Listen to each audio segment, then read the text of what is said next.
the first reading that Diane read for us too, you know, about being a generous giver and not to appear before the Lord empty-handed.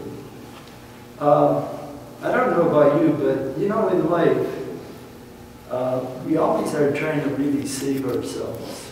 So we never have enough time. I don't know about you, I never have enough time. And then too, you know, can you afford it? Is there enough?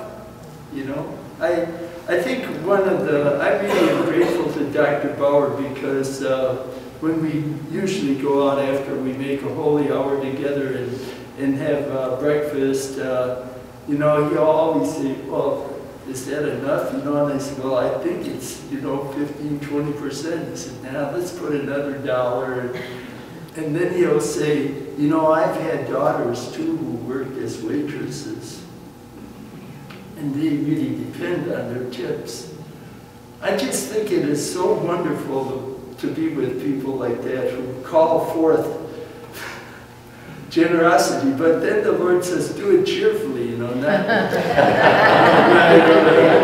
you know, it's like, I really think what God looks for is that we don't have anything. That's probably why he says that all the time, you know, and that's such a key part of his preaching is to be poor in spirit and not to hold on to things, and that, you know, as the gospel says, he's going to give us more mothers, brothers, sisters, houses than we can imagine. And when you really think about your life, I hope you've had this experience. I think it happens every time you have the shelter program for the homeless and the hungry here at the parish and at St. Mary's too, but and all the parishes. I just think, you know, people want to do something.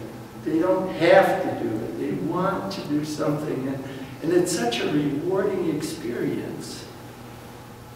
You know, I mean, it's the best investment you can make. The other week I had a visitor, a young man who came in, anybody who's younger than me. But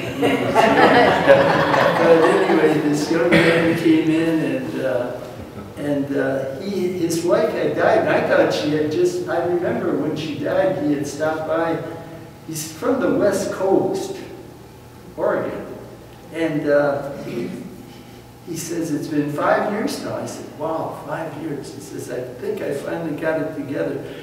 But you know, here's a man who wanted to go to Oregon. You know, probably the dream in all of us who want to be cowboys or something, want to live out in the forest. But he was a paper product salesman, and there was no future for him to go out to Oregon. And his wife worked as an anesthetist.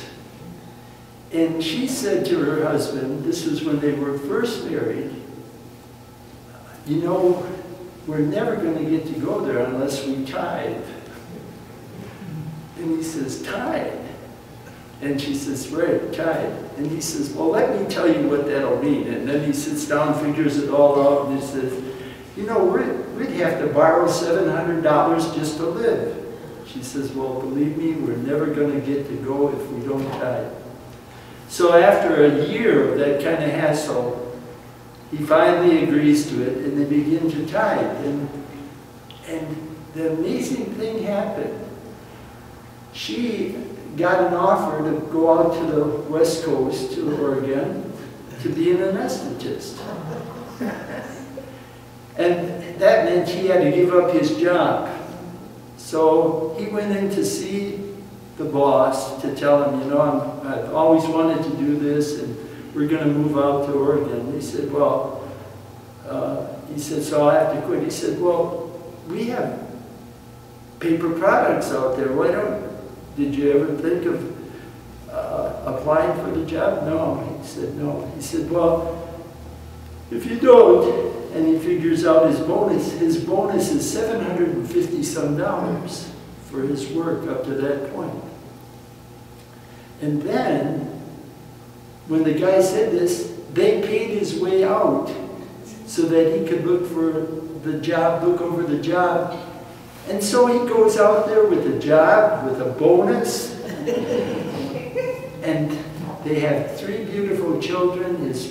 His wife started a business out there in this department, in a hospital, for anesthetist to work on contract, and has left him with a business, and his kids now run it.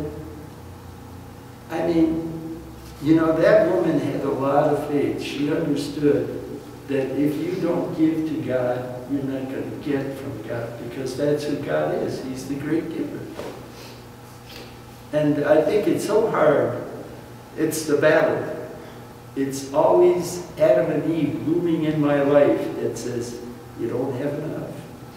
You better say to yourself, keep that. That might come in handy. And a buck is enough. You know? So the Lord in today's reading says, if you want to be like me, you got to come empty-handed, because I'll fill for you. The Lord be with you.